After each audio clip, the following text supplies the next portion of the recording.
Olá, tudo bem com você? Nós estamos hoje aqui para a nossa 28ª aula do assunto sobre salvação. A salvação é um processo só, um ato de Deus em favor do homem. Mas nós estamos estudando de forma partida, assim, ela é dividida em assuntos, em temas, para você entender. Se você quiser saber mais sobre esse assunto, faça sua inscrição no canal e ative as notificações. Muito bem, antes de mais nada, eu gostaria de falar contigo um assunto que nós falamos na última aula, que a nossa parte na salvação é o relacionamento com Deus. A videira e nós os ramos. Porém, irmãos, uma coisa que tem que ficar bem clara é que a nossa relação com Deus não nos salva. Não é o fato de eu estar orando em comunhão, perseverando, que vai salvar você ou a mim. Sem isso não seremos salvos, mas isso não nos salva. O que nos salva é unicamente o sangue de Cristo. Eu vou dar para você um exemplo, o ladrão na cruz. O que o ladrão na cruz fez para ser salvo? Nada, mas ele estava perto de Cristo, olhando para Cristo. Ele estava direcionado a Cristo. Então ali o homem se coloca em condição de estar salvo. E na verdade nós podemos estudar depois que é Deus que leva o homem até Jesus. Ele é o pastor que busca a ovelha. Ele que atrai. Então todo mundo, de uma forma ou de outra, um dia vai se encontrar com Deus, e se ele ouvir a voz de Deus e não endurecer o seu coração, então Deus entrará e fará nele morada. Muito bem. Nós também falamos que nos dias de hoje, século 21, muita gente fica preocupada com muitas coisas. Quer ver um negócio? Nós estudamos nas últimas aulas que em 1 Pedro 5,7 diz assim, lançando sobre ele toda a vossa ansiedade. O 5,7. O 5,8 fala, porque o inimigo, ele anda ao redor, bramando como um leão, buscando a quem possa tragar. Em Lucas 21:34 diz que a orgia, a bebedice, as preocupações desta vida fazem com que a pessoa perca o foco na comunhão. E aí, ao invés de ela gastar tempo na Bíblia, na oração, porque Deus pede orar e sem cessar, levando cativo todo o pensamento a Cristo, orando todo o tempo no Espírito, permaneça em mim, persevere na oração, santifique Cristo no seu coração pela oração. Isso são versos da Bíblia, são ordens de Deus, do próprio Jesus diretamente. Então, aí a pessoa perde o foco nessa comunhão e vai pensar na preocupação. E ela passa a noite, em vez de estar em oração, está preocupada. Consequentemente, ela torna-se presa fácil. E é interessante que quem está na miséria, e quer chegar num nível de conforto, Satanás tenta, ficando com a pessoa, ficando assim com preocupações extremamente fortes. Síndrome do pânico, depressão, doenças patológicas, psicopatológicas, tudo isto vai contribuindo para que a pessoa vai se enfraquecendo, porque ela está devendo, ela está com problemas, ela quer ter um nível de conforto. Mas, quando a pessoa chega num nível de conforto, ela acha que vai estar bom, mas não é assim. Eu quero que você leia comigo, só para você pegar a sua Bíblia, se for possível, 1 Timóteo 6, verso 9. Olha o que acontece em 1 Timóteo 6, 9, que infelizmente, verso 10 também, diz assim, infelizmente muitos se perdem na igreja.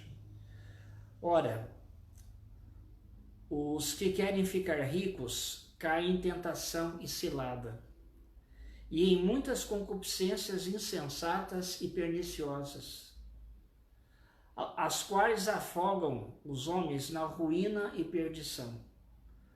Porque o amor ao dinheiro é a raiz de todos os males, e alguns nessa cobiça se desviaram da fé, e a si mesmos se atormentaram com muitas dores. Veja que muita gente confortável quer ter mais dinheiro e com isso perde a salvação, perde a fé. Outros na miséria estão ansiosos, preocupados, desesperados e se esquecem. Busque primeiro o reino de Deus e a sua justiça. E eu acrescento, eu cuido de você. A pessoa se perde. Então a falta do dinheiro, o amor ao dinheiro, tudo isso leva a pessoa a se desviar da comunhão e isso leva a pessoa a perder a fé. Cristo fala assim, olha, vinde a mim os que estão cansados e oprimidos, para quem está numa situação de desespero. Mas para quem está numa situação confortável, numa situação legal, ele fala, juntai tesouros no céu, onde a traça não come, a ferrugem não corrói e os ladrões não roubam. Porque onde estiver o seu tesouro, aí estará o seu coração. Então, nós vamos estudar a Bíblia como buscando aqui o foco principal da nossa vida. Todos os dias nós temos que estudar a Bíblia, comparando verso com verso, aprendendo de Cristo, vendo a salvação. Isso tudo vai nos levar à comunhão. E na misericórdia de Deus, lembre-se, nós só seremos salvos em razão da misericórdia perdoadora de Deus, porque o sangue de Cristo é todo suficiente para nos libertar de todo e qualquer pecado. Então a promessa do Espírito se cumpre em nós e nós obedeceremos os mandamentos do Senhor pela fé, como um fruto de Deus estar habitando dentro da gente, não como meio de salvação. E agora eu quero que você abra a sua Bíblia para nós estudarmos nessa tarde o livro de Romanos, capítulo 3. A gente vai começar o livro de Romanos, capítulo 3. E no livro de Romanos, Paulo ele vai fazer nesse ponto que eu quero destacar hoje, uma comparação entre a lei cerimonial do Antigo Testamento, a lei moral do Antigo Testamento e o Novo Testamento em Cristo Jesus. Para tanto, vamos dar uma olhadinha em Romanos 2, verso 13, para a gente estudar o 3, né? Tem que começar com periferias, textos paralelos. Romanos 2, 13 diz o seguinte, porque os simples ouvidores da lei não são justos diante de Deus, mas os que praticam a lei hão de ser justificados. Então agora nós vamos pegar Romanos 10, verso 5. Em Romanos 10, verso 5 diz o seguinte, ora, Moisés escreveu que o homem que praticar a justiça decorrente da lei viverá por ela. Isso é verdade. Quem guarda toda a lei e não tropeça em nenhum ponto, não se torna culpado de nenhum deles e é justificado. Vamos repetir. Quem guarda toda a lei e não pratica nenhuma transgressão, não pratica nenhum pecado, que ele é santo igual Deus é santo, né? Em comparação à sua conduta diante da lei, essa pessoa será justificada pelas suas obras. É o que diz a Bíblia. Então agora em Romanos 3, verso 10, diz assim, como está escrito, não há um justo nenhum sequer. E o 3:23 diz assim, pois todos pecaram e carecem da glória de Deus. Então, a lei, ela é a vontade de Deus. Quem não obedece à lei, morre. Essa é a verdade. Quem não obedece, morre. Quantos não obedeceram? Todos. Ninguém obedeceu. Então, todo mundo está o quê? Perdido diante da lei. Em Romanos 3, verso 19 e 20, diz assim na hora que você vai se apresentar diante de Deus. Ora, sabemos que tudo que a lei diz aos que vivem na lei, o diz para que se cale toda a boca e todo mundo seja culpável perante Deus. Ou seja, aqui está dizendo para o que a lei fala, os mandamentos, para os que vivem na lei, o povo de Israel. A lei está dizendo o seguinte, o quê? Ela revela o pecado e ela fala o seguinte: todo mundo fica de boca fechada, que ninguém é justo. Todos vocês são pecadores e todos são o quê? Dignos e réus de morte. Então todo mundo seja culpável perante Deus. Então o que fala aqui? Todo o mundo é culpado perante Deus. Sem nenhuma exceção. Todo mundo é culpado perante Deus. Diante disso, irmãos, não há o que fazer. Temos que ficar quietos. E no verso 20 diz o seguinte, é completado o argumento. Visto que ninguém será justificado diante dele por obras da lei, em razão de que pela lei vem o pleno conhecimento do pecado.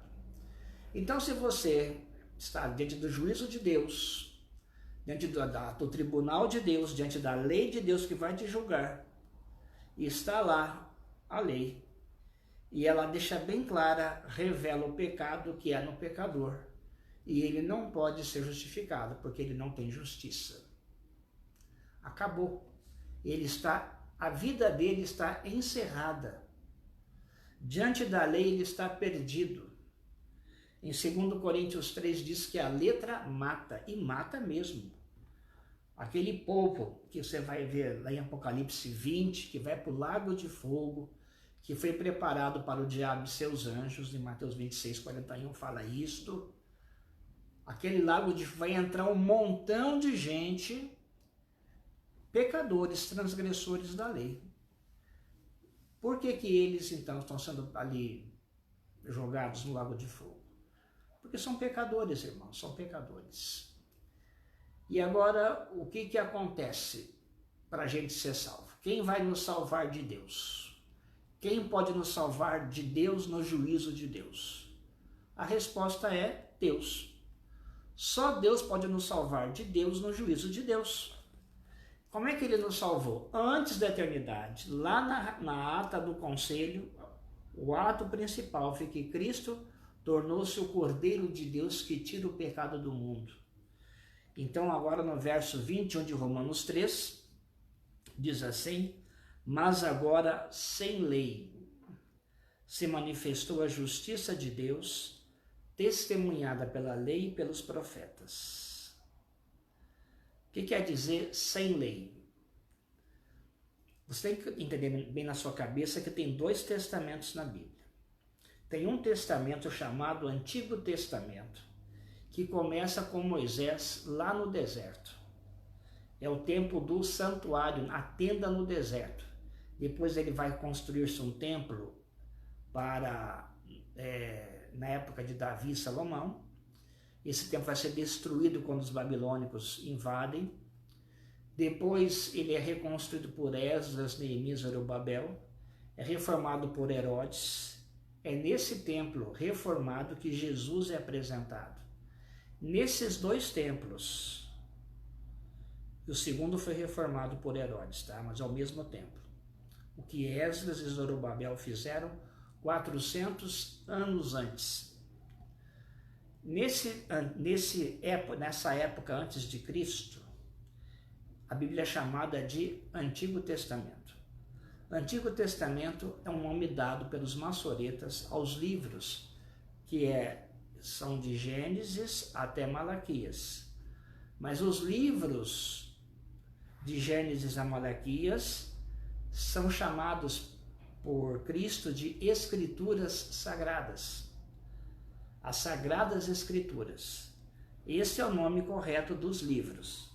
Nesses livros chamados Escrituras Sagradas, se encontra o sistema do Antigo Testamento. É onde o Cordeiro morre. Nesse sistema é também conhecido a lei de Moisés. O que é a lei de Moisés? Moisés não deu nenhuma lei, a lei veio de Deus, mas Moisés passou isso ao povo. Por isso é chamado de lei de Moisés, mas a lei não é dele. Mas é o nome que foi dado porque a lei foi dada no tempo dele. Essa lei de Deus foi dada no tempo de Moisés. Em Atos 13, verso 39, vamos pegar lá, Atos 13, verso 39, diz o seguinte: e por meio dele, Cristo, todo o que crê é justificado de todas as coisas das quais vós não pudestes ser justificados pela lei de Moisés. Isso quer dizer o seguinte, ele está dizendo aqui que aquele sistema sacrificial do Antigo Testamento não pode tirar pecados de ninguém. Em Hebreus fala que o sangue de touros e bodes e cordeiros e carneiros e novilhas não tira o pecado de ninguém. Aquilo é só uma parábola para o tempo presente. Então, no Novo Testamento, vamos pegar Mateus 26, você vai ver agora o que é o Novo Testamento. Em São Mateus 26, verso 26, diz assim: enquanto comiam, tomou Jesus um pão e abençoando partiu, deu aos discípulos, dizendo: tomai e comei, isto é o meu corpo. A seguir, tomou um cálice, tendo dado graças, o deu aos discípulos, dizendo: bebei dele todos. Agora vem no verso 28, que é o mais importante. Porque isto é o meu sangue, o sangue da nova aliança, derramado em favor de muitos para a remissão de pecados. Então, naquela quinta-feira à noite, pela nossa contagem, sexta-feira na contagem deles, ao pôr do sol, então o que acontece lá no cenáculo? Jesus, ele está inaugurando naquele dia, com a morte na cruz, o Novo Testamento. Esse Novo Testamento nada mais é do que o cumprimento de duas promessas. A promessa que Deus fez, a decisão dele, não é promessa aí é uma decisão, é um ato, é um decreto que não pode ser revogado e não pode ser mudado, que foi feito antes da eternidade lá no conselho de Deus. Esse testamento de Mateus 26, onde Cristo morreria pelo homem. Esse é o testamento real, verdadeiro. Esse é o de verdade. Esse testamento foi prometido a Abraão e ao seu descendente, que é Cristo, em Gálatas 3, lá no verso 16. Então, nesse momento, nós temos que entender que nós temos, então, dois testamentos. Um com o sangue do Cordeiro e o outro com o sangue de Cristo. Mas o Antigo Testamento, ele se divide em duas partes. Uma parte que não tem santuário e templo e uma parte antes do santuário. Por exemplo, quando Adão, ele sacrificou um cordeiro por ele e por Eva. Como é que a gente sabe disso? Pela pele que eles foram vestidos. Caim e Abel ofereceram um cordeiro. Abel ofereceu. Caim ofereceu as próprias obras. Deus não aceitou. Noé oferece sacrifícios. Abraão oferece sacrifícios. Então veja, desde a época de Adão ao pecado até Moisés, quando ele faz o santuário, também houve a prática de se sacrificar cordeiros, animais, como um símbolo de Cristo Jesus. Mas ainda era um símbolo, não era a realidade. A realidade é o novo, é Cristo de verdade. Então esse testamento aqui, na verdade, ele não é de Adão até a cruz, não é. O testamento que vai ser invalidado, que vai ser abolido, vai ser o de Moisés, de 1500 até a cruz. E com ele todo aquele pré-tempo de sacrifícios antes da época de Moisés erigir o santuário no deserto. Para a gente entender bem isto, vamos para o livro de é livro de Hebreus, capítulo 8. Em Hebreus capítulo 8, você vai ver um negócio que você tem que entender agora com muito cuidado que eu vou falar. Nós estamos dando analisando a Bíblia em Romanos 3, verso 21. Mas agora, sem lei se manifestou a justiça de Deus. O que quer dizer sem lei se manifestou a justiça de Deus? Porque no Novo Testamento, que é o de Cristo, não tem lei. Não tem lei. Mas como é que não tem lei? Eu vou explicar como é que não tem lei. Tem lei de um jeito diferente do antigo. Vamos pegar o seguinte, vamos fazer uma comparação em Hebreus 8 com Hebreus 9.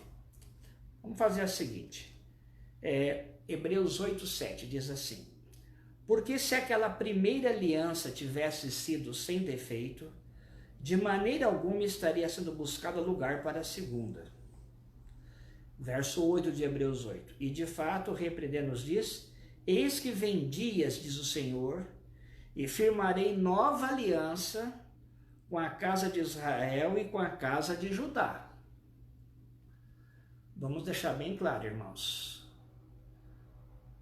Deus prometeu então quantas alianças com a casa de Israel? Ele prometeu, no caso, 2, mas ele já tinha feito uma com Moisés no Monte Sinai.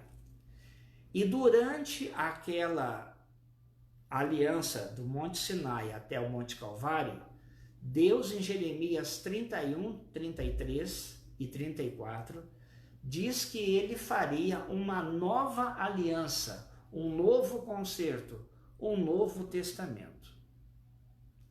Na verdade, a expressão Novo Testamento está ligada a uma expressão de morte, Hebreus 9:17. Pois um testamento só é confirmado no caso de mortos, visto que de maneira nenhuma tem força de lei enquanto vive o testador. E o verso 16 diz: porque onde há testamento, é necessário que intervenha a morte do testador. No Antigo Testamento, quem que é o testador? O Cordeiro. O que ele dá para o pecador? A vida dele. Ele morre no lugar, o inocente morre no lugar do culpado. Isso é a herança que ele passa, que o Cordeiro passa para o pecador, é a vida. Mas essa vida não vale de fato, é só um símbolo. Então veja só uma coisa, a Bíblia fala que haveria 2 testamentos com a casa de Israel. 2 testamentos com a casa de Israel. Aqui fala Judá e Israel porque o reino havia sido dividido. Tá? O reino do norte e o reino de Israel, 10 tribos. Reino do sul, reino de Judá. Judá e Benjamim, capital do sul, Jerusalém, capital do norte, Samaria. Então aqui, vai acompanhando o raciocínio, bem claro. Há 2 testamentos com a casa de Israel. O antigo, a velha aliança, feita no Sinai, e uma nova aliança feita no Calvário. Vamos então ver aqui agora em Hebreus 9, deixa eu ver bem o versinho aqui, deixa-me ver verso 4 aqui. Hebreus 9, verso 4 diz o seguinte: ao qual pertencia um altar de ouro para o incenso, a arca da aliança, totalmente coberta de ouro, na qual estavam uma urna de ouro contendo maná, o bordão de Arão que floresceu e as tábuas da aliança. Veja, não se assuste, as tábuas da aliança era da antiga aliança. A tábua dos 10 mandamentos que estava lá no santuário terrestre era o que da antiga aliança. E qual era essa aliança? Aquela que nós já lemos em Romanos 10:5. Você esqueceu? Vamos pegar o seguinte, Romanos 10:5. Marca Hebreus 9 para não perder dele. Romanos 10:5 diz assim: ora, Moisés escreveu que o homem que praticar a justiça decorrente da lei viverá por ela. Essa é a primeira aliança, as tábuas da aliança. Obedeceu a lei, está salvo. Não obedeceu a lei, está perdido. Você tem algum pecado na sua vida? Claro que tem. A humanidade tem algum pecado? Tem. Está todo mundo perdido, irmãos. Então, está esse conceito de obediência às tábuas da aliança como um meio de salvação foi abolido na cruz do Calvário. Foi. Porque o sangue de Jesus nos purifica dos pecados que nós praticamos contra a santa lei de Deus. Então, na verdade, existe o quê? Existe uma neutralização dos efeitos da lei. Não existe abolição do mandamento. O mandamento é santo, justo e bom. Mas a aliança de obediência, essa foi o quê? Essa foi tirada de lado porque em Hebreus 8, verso 13 diz, quando ele diz nova a de Cristo no Calvário que morre no seu lugar, torna antiquado a primeira, aquela que você tinha que obedecer para ser salvo. Ora, aquilo que se torna antiquado e envelhecido está prestes a desaparecer.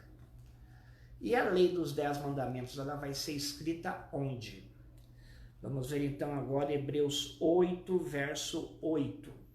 Diz assim, eis que vem dias, diz o Senhor, e firmarei nova aliança com a casa de Israel e com a casa de Judá. Não segundo a aliança que fiz com seus pais, no dia em que eu os tomei pela mão para os conduzir para fora da terra do Egito, pois eles não continuaram na minha aliança e eu não atentei para eles, diz o Senhor. O que Deus está dizendo aqui claramente? Que essa nova aliança não seria igual àquela primeira. Qual era a primeira aliança? A do Monte Sinai com as tábuas da lei dos 10 mandamentos. O povo obedeceu? Não, o povo não obedeceu a lei que estava escrita em tábuas de pedra pelo dedo de Deus. Eles não obedeceram. Por isso se tornaram réus de morte. E agora quem pode salvá-los? A promessa de um Salvador decidida lá no Conselho Eterno, prometida a Abraão e confirmada em Cristo Jesus. E nesse novo concerto, nessa nova aliança, a pergunta é, a lei dos 10 mandamentos continua? Sim ou não? Porque as tábuas da aliança, dos 10 mandamentos, escritas com o dedo de Deus, em tábuas de pedra, que estavam na arca e que representavam a primeira aliança, diz a Bíblia que isso desapareceu. E na nova aliança, a do Calvário, essa lei vai para onde? Verso 8, verso 10 diz o seguinte, porque esta é a aliança, o Novo Testamento, a nova aliança, que firmarei com a casa de Israel depois daqueles dias, diz o Senhor. Na sua mente imprimirei as minhas leis, também sobre o seu coração as inscreverei, e eu serei o seu Deus e eles serão o meu povo. A Bíblia, ela é clara.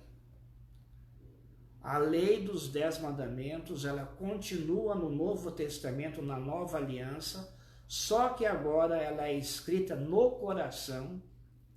Em 2 Coríntios 3, em Gálatas 5, diz que quem escreve essa lei é o Espírito Santo, na mente e no coração.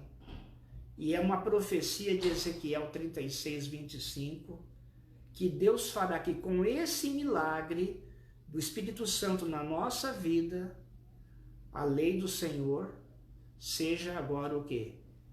Vivida, vivenciada, experimentada, obedecida.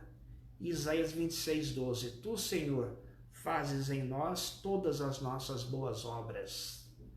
Efésios 2, 10. Somos feituras dele, obra da mão do próprio Deus, para boas obras.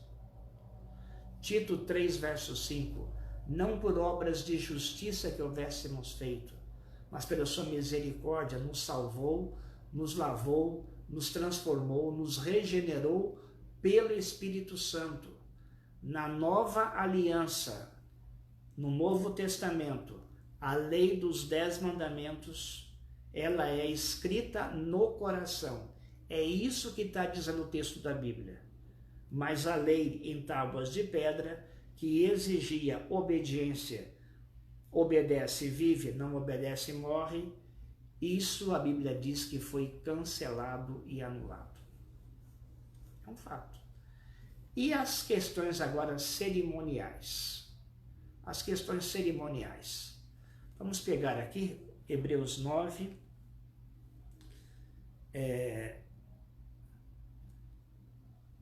Vamos pegar aqui o verso 9 de Hebreus 9. Hebreus 9, 9. Diz assim. E isto, o que é isto? O antigo, o santuário e todos os seus serviços. Tudo ligado ao santuário. Os sábados cerimoniais, o sacrifício contínuo, os sacrifícios gerais, o dia de expiação, todos os sacrifícios, todas as ofertas, tudo isto. Verso 9, é uma parábola para a época presente. O que quer dizer uma parábola? É uma ilustração, é uma maneira de você entender o que vai acontecer daqui para frente.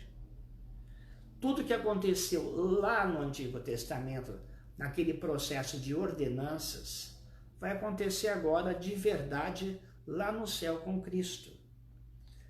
Isso é uma parábola para a época presente. E segundo esta, essa parábola, se oferecem tanto dons como sacrifícios. O que são dons? Farinha, uva, trigo, ofertas. Então veja bem, essa parábola, o que acontece? Ela é tanto de dons como sacrifícios, embora estes, no tocante à consciência, sejam ineficazes para aperfeiçoar aquele que presta culto. Ou seja, o sangue dos animais não tem eficiência nenhuma para tirar a culpa do seu pecado. Verso 10, os quais não passam de ordenanças da carne, baseadas somente em comidas e bebidas e diversas abluções, impostas até ao tempo oportuno da reforma. O que é impostas? Deus mandou fazer. Até quando? Até o dia da morte de Cristo. Era para fazer desse jeito. Mas eram o quê? Ordenanças da carne. O que quer dizer ordenanças da carne? Quer dizer essa expressão carne, quer dizer ser humano, quer dizer gente normal.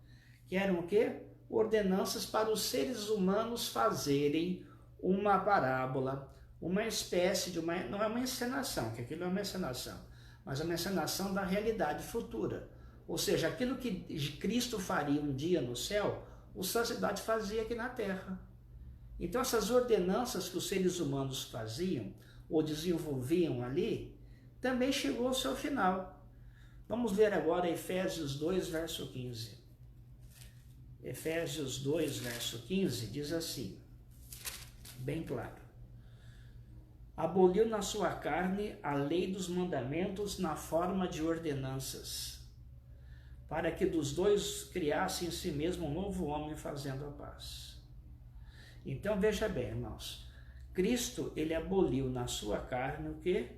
A lei dos mandamentos na forma de ordenanças. Todo aquele processo está abolido. Aquilo está abolido. As formas de ordenanças que nós lemos em Hebreus 9, ok? Vamos voltar lá, importante que você leia de novo, em Hebreus 9, do verso 9 ao verso 10, isso é uma parábola para a época presente, que eram o quê? Ordenanças baseadas em comidas e bebidas. Isso está abolido, está encerrado. Mas também foi abolido lá, né, as ordenanças. Quais eram a principal das ordenanças que Deus disse? Obedece e viva, não obedece e morre. Ezequiel 18,4 diz, a alma que pecar, essa morrerá. E agora é o seguinte, a lei dos 10 mandamentos, ela foi abolida? Não. Não foi abolida, porque nós lemos em Hebreus 8, verso 8, 9 e 10, que essa lei, ela passa das tábuas dos mandamentos, que ela continua ali, que eu vou falar amanhã com vocês, se Deus permitir. Então o que acontece? Ela passa da pedra para a mente e para o coração. E quanto que ela passa da mente para o coração? Não vai cair nem um tio e nem um jota. Ok? Não, tudo. Ipsis litris ela é colocada. Inclusive, essa expressão de Mateus 5, 17 em diante, que não penseis que vim abolir ou destruir a lei, eu vim para cumprir a lei.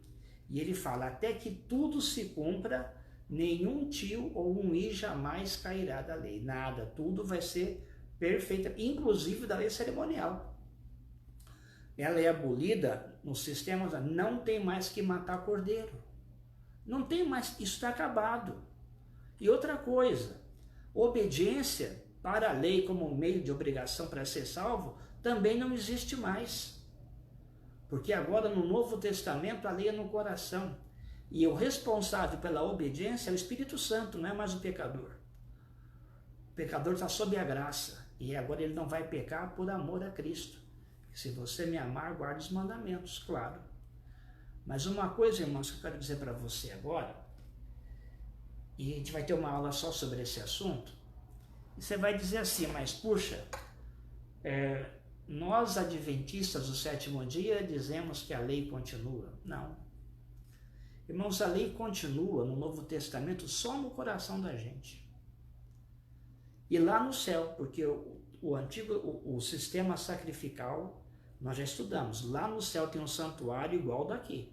E ele, por enquanto, ele está lá no santuário, lá no céu. É uma gabinete de crise de Deus, modo de falar, uma ilustração. Deus está hoje salvando. Porque na nova terra não tem santuário. Então, mas lá no céu hoje tem um santuário, tem um altar, ou seja, o processo consegue todo ali. Então é o seguinte, o Antigo Testamento, irmãos, está abolido. Não temos mais que guardar sábados cerimoniais, não temos mais que matar cordeiros, e nós não somos mais obrigados a parar de pecar para sermos salvos. Ou pior ainda, nós não somos mais obrigados a ter nenhum pecado para sermos salvos. Nós podemos ser salvos sim hoje, porque a única maneira de ser salvo é pela misericórdia, porque nós somos transgressores da santa lei de Deus, que é santa, justa e boa. E essa lei, irmãos, ela tem um paralelo lá no céu. Amanhã, se Deus permitir, como eu falei, vamos continuar. Mas tem um detalhe que eu vou te falar muito importante agora. Existem igrejas, mas muitas igrejas, e muita gente que está desejando reconstruir o templo de Jerusalém para de novo fazer o mesmo sacrifício que se fazia na época de Moisés. Você já viu aí que os Estados Unidos, que protegem Israel, eles querem tirar os muçulmanos de lá, eles querem refazer o templo. A pergunta que se faz, se Cristo já aboliu o Antigo Testamento, e aquilo já ficou para trás porque agora é Cristo, por que querer erguer de novo o templo, se aquilo não tem mais validade, já está abolido?